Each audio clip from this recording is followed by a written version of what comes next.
Welcome to Fruit Snacks, a weekday podcast that covers big ideas about the Christian worldview in a bite-sized format.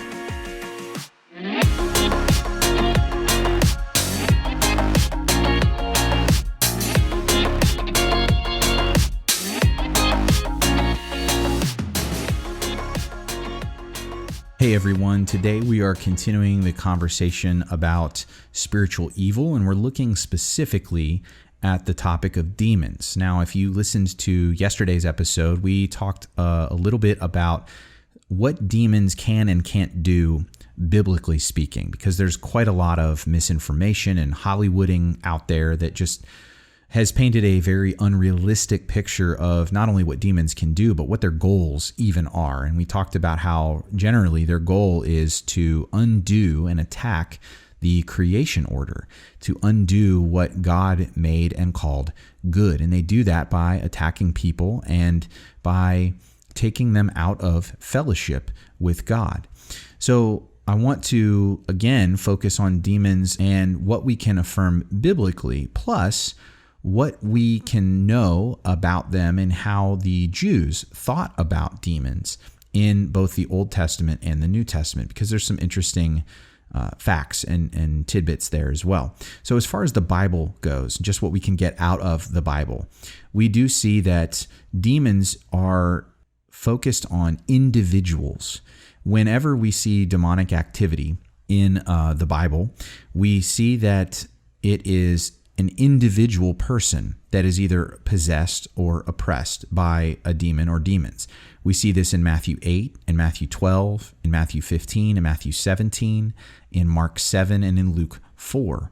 These are individuals who are being attacked. And that's an important thing to affirm, because unlike the fallen sons of God, which we looked at on Monday's episode, who are influencing people on a spiritual level nationally, because that is their delegated authority, demons have relatively very little authority. That does not mean that they are somehow not dangerous or not powerful, because they certainly are. But I just want to put in perspective where they fit into the overall hierarchy of the kingdom of spiritual darkness. So demons are, as we looked at yesterday, closely associated with certain physical maladies, things like blindness, deafness, muteness, lameness, seizures, things like that. And as we said, really, you would do well to just ignore the Hollywood demons that we see portrayed, because frankly, there's just so little in common with what the Bible affirms about these beings that it's just not helpful. It's just not helpful. In fact, if you know what the Bible really teaches about demons, some of these horror movies about demonic entities can actually turn into almost pseudo-comedies because of just how ridiculous it is. So, as I said, they're relatively low-ranking compared to the other evil beings that we've looked at this week. And they are, in the New Testament, synonymous with unclean spirits. In fact, they're often called unclean spirits. And it really is quite important for us to stop and ask more about that idea of unclean. How are they unclean? And part of this gets into some very fascinating Old Testament connections, and also gets into the extra biblical context of how the Jews thought about demons. So if you go back to the Levitical law, there are sort of categories of uncleanness. Not only is there moral uncleanness, but there's also ritual uncleanness. And a lot of the prohibitions that God placed in the law for the Israelites was not necessarily moral in nature. There were these sort of forbidden mixtures that were forbidden because they would have associated Israel with the practices of the other nations, the Canaanites and so on and so forth, who worshiped other gods. And so to avoid those connections and that networking, God forbade these practices. So you have a category of uncleanness that is associated with, as I said, forbidden mixtures.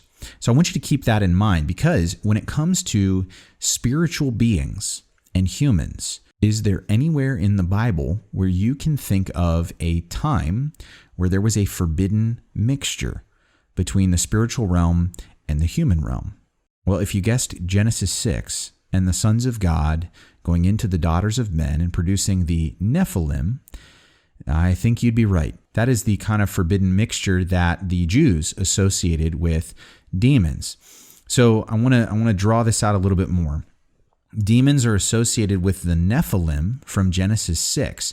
But wait, you might be thinking, wait, the Nephilim were physical beings. They were these mighty warrior kings. They led the nations against God. The Nimrod in Genesis is associated with one of these. Og in the conquest period is associated with one of these. Goliath is associated with the leftovers of the Nephilim in the Bible.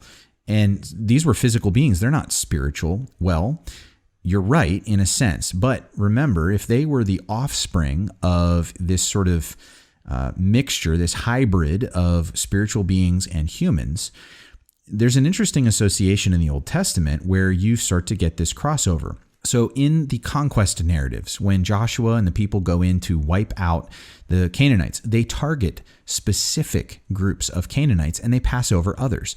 Why do they target these specific groups? Well, it's because they are associated with the Nephilim. They are the ancestors of these giant clans, and they go by different names: the Emim, the Zazumim, the Rephaim, the Anakim, so on and so forth.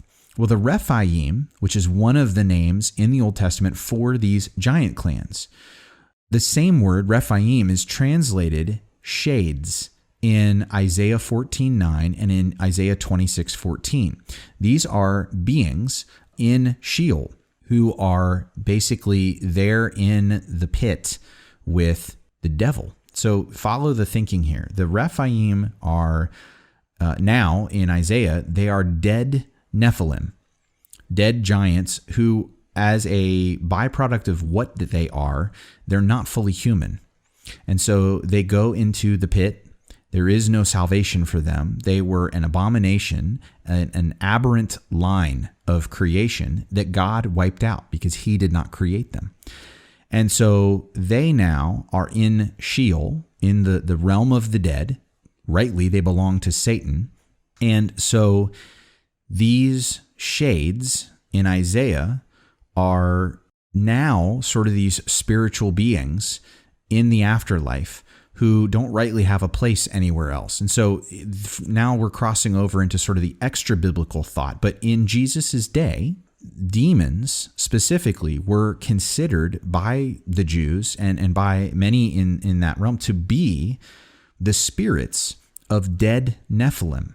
And while the Bible does associate demons with the gods in the Old Testament and with fallen angels in the New Testament, remember that angels are just a job description, and that anyone performing the function of an angel could be said in that moment to be an angel. An angel is not what you are, it's what you do.